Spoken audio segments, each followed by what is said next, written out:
اور آپ جانتے ہیں کہ بعد از خدا بزرگ تو یہ قصہ مختصر کہ اللہ کے بعد کائنات کے اندر افضل ترین ہستی وہ سرکار کی ذات ہے،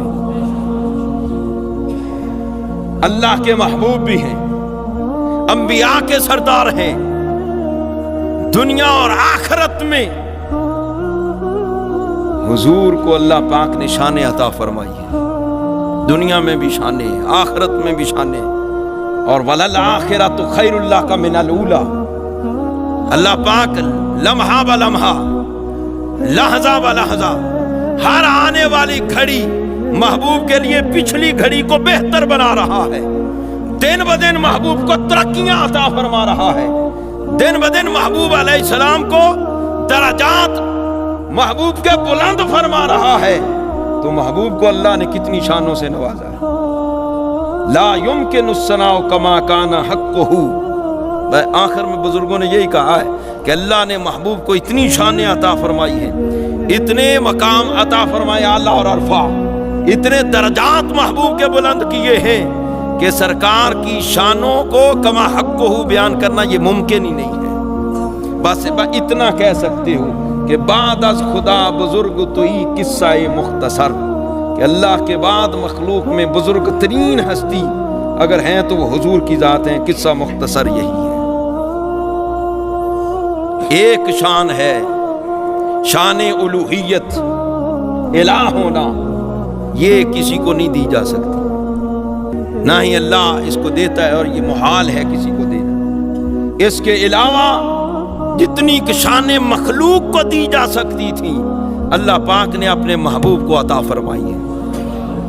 حضور کی نگاہ کو دیکھیں، خدا کی قسم نگاہ ایسی ہے کہ کھڑے فرش زمین پر ہوں، آپ نگاہ اٹھائیں تو آپ کی نگاہ عرش بری پہ جاتی ہے۔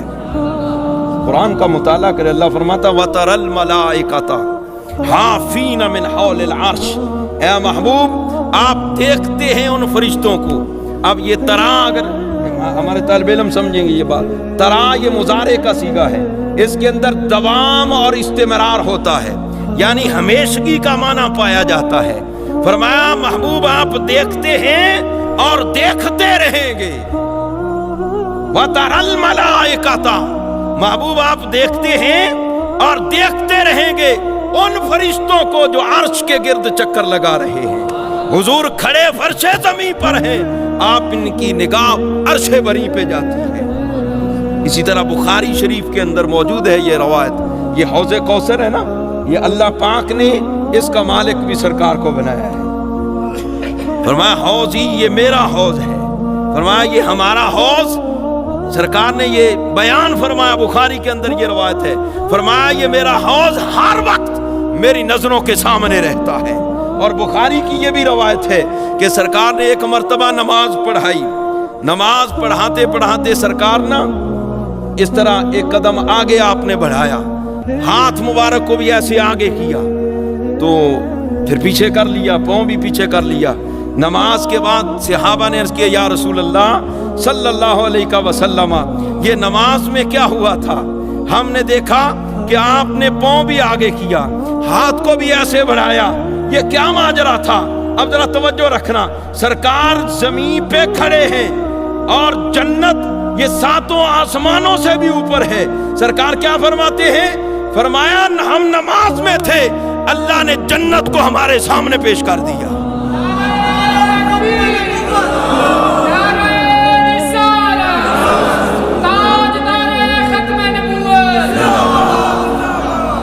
جنت ہمارے سامنے پیش کر دی گئی، جنت کو ہمیں دکھایا گیا۔ یہ سرکار کی نگاہ کا کمال ہے کہ آپ کھڑے زمین پر ہوں، جنت بھی سرکار کی آنکھوں کے سامنے ہوتی ہے۔ اور پھر ہاتھوں کا کمال دیکھو، فرمایا ہم نے جو ہاتھ ایسے بڑھایا تھا نا، وہ اس لیے آگے کیا تھا، ہم نے جب جنت کے باغات کو دیکھا، پھلوں کو دیکھا، چاہا کہ ایک گچھا تول لاؤں، پھر دل میں خیال آیا یہ راز ہے، یہ پردہ ہے، اس کو پردے میں ہی رہنے دوں۔ فرمایا اگر ہم ایک گچھا لے آتے تو یہ دنیا ختم ہو جانی تھی، وہ خوشہ ختم نہیں ہونا تھا۔ سرکار زمین پر کھڑے ہوں، بس ایسے ہاتھ اٹھائیں تو جنت میں چلا جاتا ہے۔ آپ نگاہ اٹھائیں تو ڈائریکٹ نگاہ جنت میں، آپ جدھر چاہیں دیکھ سکتے ہیں، کوئی رکاوٹ۔ اب یہ موضوع بڑا لمبا ہو جائے، میں ایک اور روایت عرض کر دیتا ہوں، یہ بھی بخاری شریف کے اندر ہے۔ سرکار کی ایک صحابیہ سرکار کی بارگاہ میں حاضر ہوئی، ام حارثہ، عرض کیا آقا میرا بیٹا جو بدر میں شہید ہو گیا، آپ مجھے بتائیں کہ وہ کہاں ہے؟ اگر تو وہ جنت میں گیا ہے، جنت میں گیا ہے تو پھر میں صبر کرتی ہوں۔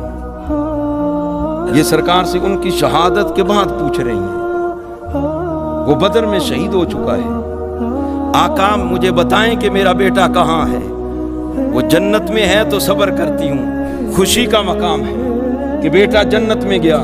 اگر اس کے ساتھ کوئی اور معاملہ ہوا ہے تو پھر مجھے رونے کی اجازت دیں، کیونکہ رونا، چہرے کو مارنا پیٹنا، یہ احد کے اندر اس کی ممانعت آئی ہے، لوہے کی ممانعت۔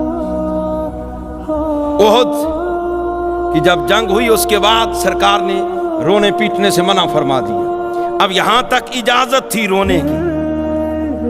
آقا اگر جنت میں گیا تو صبر کرتی ہوں، اگر دوزخ میں ہے یا کوئی اور معاملہ ہوا ہے مجھے اجازت دے میں اس پر رو لوں۔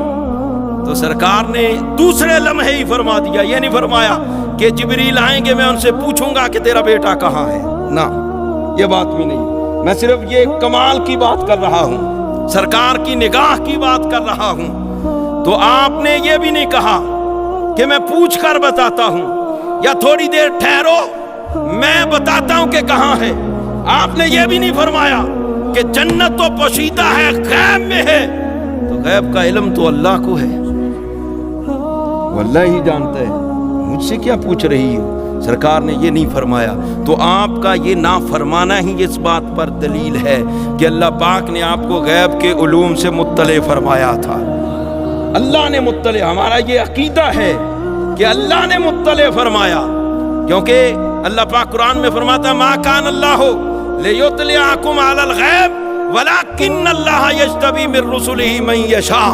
اللہ کی شان کے لائق ہی نہیں ہے کہ وہ کسی کو غیب پر مطلع کرے، مگر رسولوں میں سے جس کو چن لیتا ہے اس کو غیب پر مطلع فرما دیتا ہے۔ اب آپ بتائیں سرکار چنے ہوئے رسول نہیں ہے؟ چنے ہوئے رسول ہے نا۔ پھر سورہ جن کے اندر بھی ہے کہ اللہ پاک غیب کا علم کسی کو نہیں دیتا، مگر رسولوں میں سے جس کو منتخب کر لیتا ہے، چن لیتا ہے۔ عالم الغیب فلا یظہر علی غیبہ احدا الا من ارتضی من رسول۔ فرمایا عالم الغیب اللہ ہی ہے، یہ ہمارا ایمان ہے کہ وہی عالم الغیب ہے۔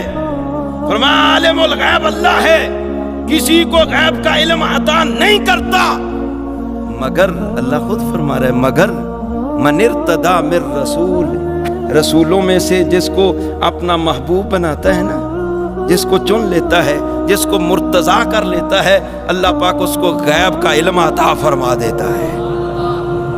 اب سرکار ہیں اللہ کی عطا سے